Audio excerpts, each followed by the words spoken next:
43rd all-time bowl appearance for Ole Miss. The Rebels have won 25 of those previous bowl games. They have been to the Gator Bowl before, but it has been a while, hoping not to replicate the last time that Ole Miss was in Jacksonville for postseason football, Gary. Yeah, I think the last time Michigan was a little upset that they weren't in a national championship kind of situation.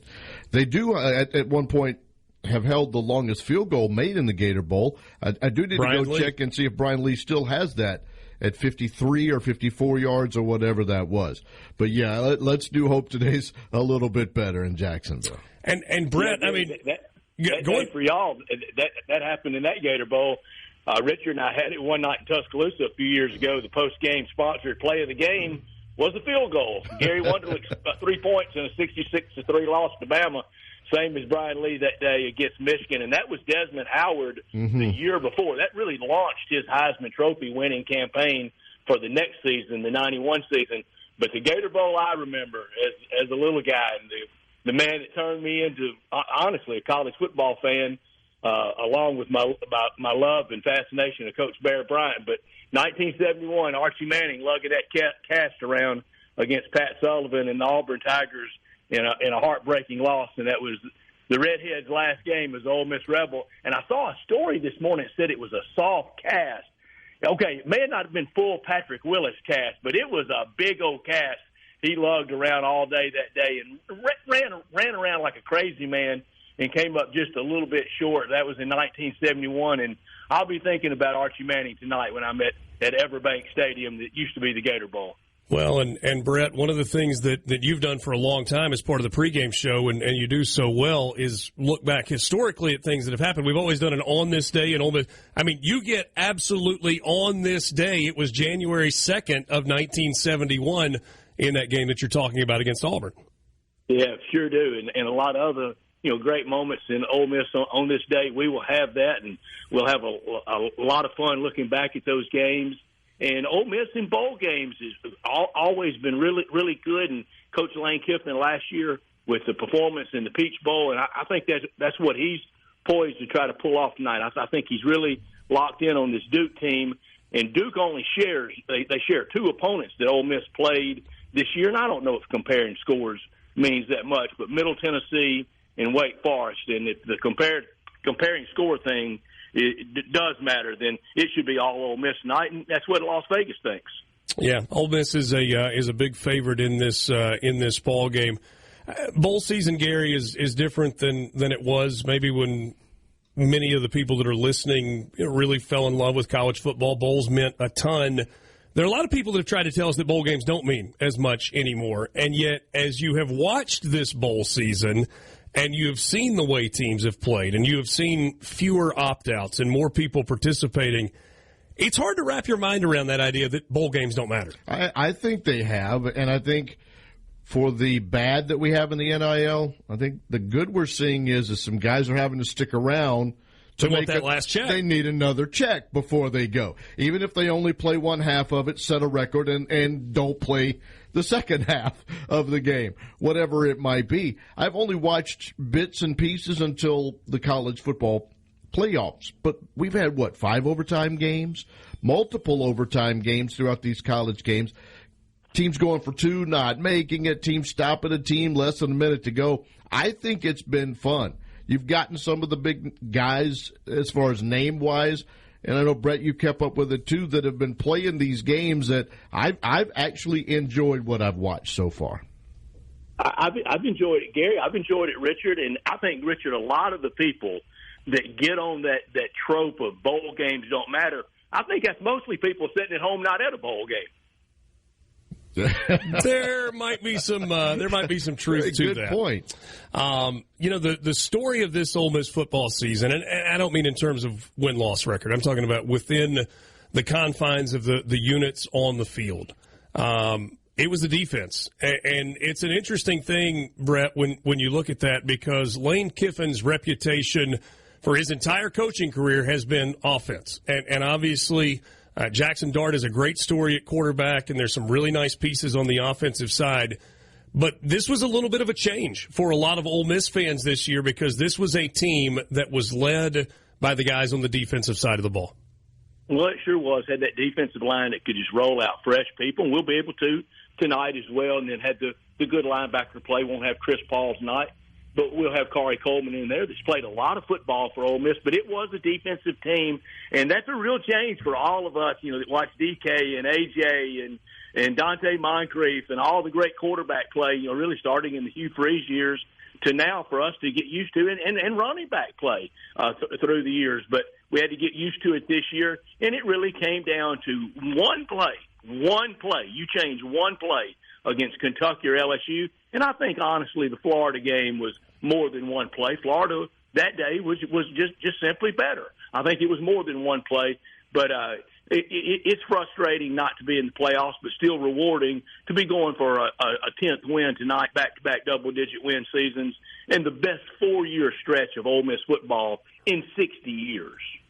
A chance to get to 39 wins over the course of 4 years, and Brett, Gary, it's a different feel than it was a year ago. There was so much excitement for the Peach Bowl a season ago, and tens of thousands of Ole Miss fans, probably upward of 30,000 Ole Miss fans in Atlanta for that game, and everybody talked about it being a springboard into this season. Brett brought up the point.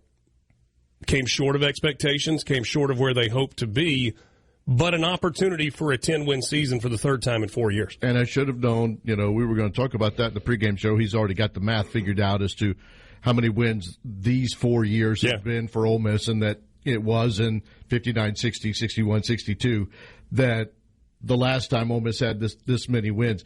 And it's also more difficult, and it was difficult for me a couple of nights ago to watch Penn State beat Boise State. That team that Ole Miss did win in Atlanta against last year. And then you brought in all of these guys and thought it was going to be Ole Miss. It would be in this situation, maybe in the semifinals, so that did make it a little bit harder. But you're right. There's things that this Ole Miss program hasn't done that all of us have lived through, right? Some of the bad and down times, and we sit here not really realizing how good this has been through a 4-year stretch. Disappointing, yes, but it still has been one of the best 4 years of Ole Miss football.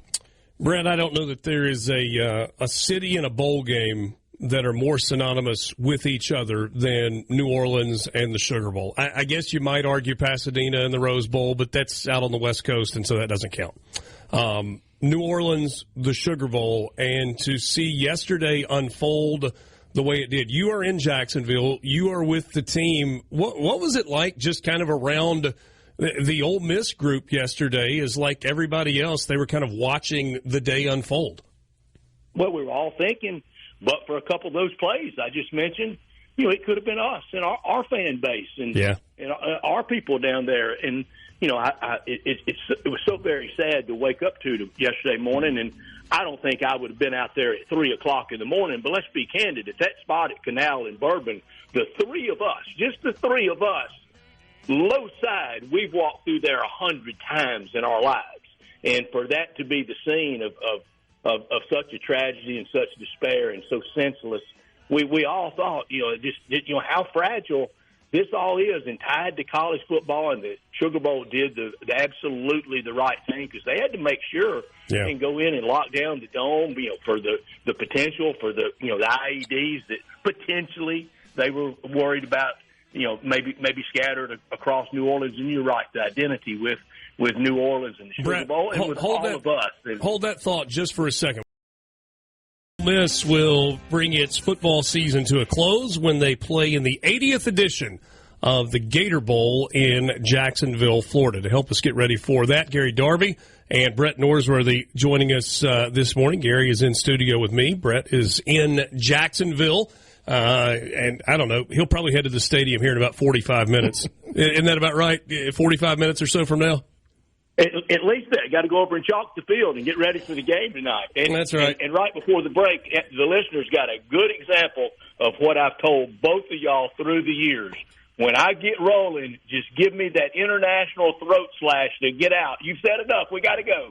Yeah, well, I wanted to come back to what you were saying, because you were talking about that spot, right? Canal and Bourbon, right there where you make the entrance next to Crystal, and how many times that between the three of us we've made that walk. I mean, it's kind of sobering. So the last time Ole Miss was in the Sugar Bowl, I was there with my family. and it was time for bed for everybody. And so Jane went to sleep, and the kids went to sleep, and I'm wide awake. I mean, I'm in New Orleans, and it's bowl game season, and so what do? I don't really have, at this point in my life, any interest in going out on Bourbon Street, but it's a great people-watching spot. And so I put on a jacket, and I get on the elevator, and I go downstairs, and midnight, 1 o'clock, something like that, just walking up and down Bourbon Street, just taking in the sights. And, what for? I mean, goodness gracious. Been there, done the same thing. Ended up, my wife wasn't there at the time, having to text her and say, I need directions back to I've taken the wrong turn somewhere along the way. Get me back where I need to be. We've all been down there and done things throughout time. And I was talking to you before we got going. We know people that were down there, both working, with Georgia, with Notre Dame. Yeah. Other friends that were just down there, and one that posted on Facebook he had dinner earlier that night and had been gone, obviously, for a while, but was close to that location. And another person who has probably been, like we have with sports or just general trips down there, been around that area over and over and over again. And, in the back of your mind, you may think, I need to be careful a little bit about what I do. You never think about something like that. And Brett, there is a romanticism and a nostalgia that goes along with the city of New Orleans for so many people that live in the South, Mississippi, Alabama, Arkansas, who have made that trek more times, don't have to think about it when they're driving into town. They know where they're going. They know where they're going to eat. And it doesn't matter how bad it smells or how hot it is or how thick the air is or how, in places disgusting it is. There is a romanticism, and some of that romanticism was shattered last night. 2 nights ago. It really was. It really was, Richard, and just so sad. And the leadership in New Orleans on a lot of fronts just have to get a big handle on a lot of things, because it's just too many issues that go with that. But I don't know how that could have been stopped other than more barricades and more bars on windows. It's more intrusion onto our freedom and liberty. Yeah, that's true. And evil exists, and it's not going away. And I don't know, maybe that's... they're working around that area so they don't have the normal barricades up that they would have had in a typical situation. So there was in anticipation of the Super Bowl in 5-6 weeks that's coming to New Orleans. A lot of research, a lot of everything went into it, too. Let's go back, and Brett, I'll let you start on this if you don't mind. Gator Bowl tonight, Ole Miss and Duke playing in the 80th edition of the Gator Bowl. This will be the final game of an illustrious career for Jaxson Dart at the quarterback position. When I say Jaxson Dart a year from now, 3 years from now, 10 years from now, what's going to stand out in your mind? What will you remember? Well, just thank goodness he wore number 2, because he'd have another speed limit sign, but it'd be too slow. We got 10 and we got 18, but he's done enough to merit one, and we know what league that is in. That is in the league of the Mannings. That's what he's in. He's in the league of the Mannings, and I think Matt Corral is right there with him. And look at the back-to-back quarterback play we've had from uniform number 2. He's a kid from Utah, transfers here. There was quarterback battle, right, his first year or so, and the job was open. And he wins that job, and then he wins us all over. And Brett, you were in that press box with me at the end, when he and Priestcorn and J.J. Pegues and a couple of the others came out, center of the field, took pictures together, took pictures with family, and then Coach Kiffin comes out, big hug. I mean, this guy came and embraced Ole Miss, and we've embraced him back. And that's the thing. He will be one of the all-timers to me, too, for what he has done. Did we get to that playoff situation? No, but what he's done, nobody can take away what Jaxson Dart did as the Ole Miss quarterback. So, you guys, this afternoon, pregame show, there's been a time change on the game because of the shifting of the Sugar Bowl. What are the logistics? 5 o'clock will be when we get started with our pregame show, and then the kick at 7. And, right. Brett, I'll send you the rundown here somewhere in the middle of the day. Look at Richard smiling. He's like, yeah, darn, attaboy. Been there, done that. But I know it doesn't matter what you send. Brett's ready. He knows what's going to be on it. He's ready to go. That's right. Certainly has been a pleasure for me working with both of you through the years. What about the game itself? Duke is without a lot of players, including a quarterback that was pretty good for them this year. Who he has left the team, gone into the transfer portal. This is year one for a new head coach at Duke in Manny Diaz, who is, I think, a name that's familiar here in Mississippi, former defensive coordinator at Mississippi State on a couple of occasions, head coach at Miami, and now the head coach at Duke, and really has done a good job, Brett, this year. Yeah, and just a year ago, he was the D coordinator for Penn State when Ole Miss saw them and beat them in the Peach Bowl. So we think we know what defenses we will see, and the preparation for the game certainly been along those lines, getting ready for what we saw last year in the Peach Bowl. But their starting quarterback tonight had one pass this year. He does have a career start. He beat NC State last year. And their backup quarterback, with how everything has changed, their backup quarterback is a guy that started at Middlebury last year. Mm. But they do have the defense that Brett talked about. You've got, there's two teams that as far as tackles for loss and sacks, Ole Miss and Duke are in the top 5 in both of those. So they do have defense. Ole Miss will have to work to get what they do offensively. But my goodness, that defensive line of Ole Miss ought to have some fun today. You would think so. I mean, I that's where I think it all ends up again with the defense of Ole Miss. What? Give me one player that you think has a chance to really put a stamp on this game tonight for Ole Miss, maybe on both sides of the ball. Gary, we'll start with you. I'm going to go offense because I think we're going to see a good bit of the passing to Caden Lee. I think Caden Lee's he's always Mr. Reliable anyway, and I think just listening to him, knowing what's happened, obviously throughout the season and some practices, I think we're going to see him make a big stamp and catch a lot of footballs tonight. All right. Brett? Offense for me, I'm going to go another Caden, the MVP of last year's Peach Bowl with 10 catches. I'll go with Caden pre-scoring. And on defense, we've got to go with wearing that Chucky Mullins. Yeah, JJ. We've got to go with JJ Pegues. Who knows? He might be the offensive MVP. Well, that's true, too, because I was looking at things right. He scored 42 points in his career, that big fella. Mm. I mean, that's more than a lot of offensive guys have scored in their careers sometimes. Yeah. But I want him going straight ahead. He's kind of wanted the last couple of carries to want to kick it outside and go full Walter Payton. No, just go straight ahead. Go get me 3, big man. Don't need 35. That's right. Brett, really appreciate you joining us this morning from Jacksonville. Wish you safe travels coming home, and we will be listening tonight on many of these SuperTalk Mississippi radio stations. Thanks so much, my friend. You got it. Thank y'all. Mr. Darby, yes, always sir. good to see you. Appreciate you stopping in. You've got North Mississippi Spotlight coming up here in just a little while. That's right. We'll do some Northwest Community College Day. So we'll actually relive 2024 is what we're doing. Really? Yeah. You had to do some work. They did the work. Oh, well done. That's even better. Nicely done, right? And exceptional. It was a great year for them. Yeah. No question about that. Including a national championship mixed in. National championship in soccer, played for another one in football. There you go.